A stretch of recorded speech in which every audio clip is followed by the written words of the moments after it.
আবারও বিকট শব্দে কেঁপে উঠল তেহরান। ইরানের রাজধানী তেহরানের দক্ষিণ পশ্চিম অঞ্চলে আবারও একাধিক বিস্ফোরণের তীব্র শব্দ শোনা গেছে।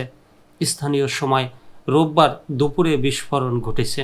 তবে এই বিস্ফোরণের পেছনে ইসরায়েল জড়িত কিনা তা তাৎক্ষণিকভাবে নিশ্চিত করা সম্ভব হয়নি, খবর দিয়েছে আল জাজিরা।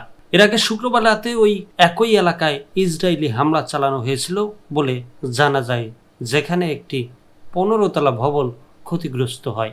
ইসরায়েলি সংবাদ মাধ্যমে জানিয়েছে, পাল্টা হামলার মধ্যে ইসরায়েলের প্রতিরক্ষা মন্ত্রী ইসরায়েল কাটোজ হুঁশিয়ারি উচ্চারণ করে বলেছেন, ইরানের পারমাণবিক সক্ষমতা ও অস্ত্র ব্যবস্থাকে ধ্বংস করে দেওয়া হবে। ইরানের সর্বোচ্চ নেতা আয়াতুল্লাহ আলী খামেনিকে ইঙ্গিত করে ইসরায়েলের প্রতিরক্ষা মন্ত্রী বলেন, দেশটির স্বৈরশাসক তার ক্ষমতা ধরে রাখতে তেহরানকে বৈরুতের মতো করে তুলেছেন এবং দেশের জনগণকে জিম্মি করে রেখেছেন।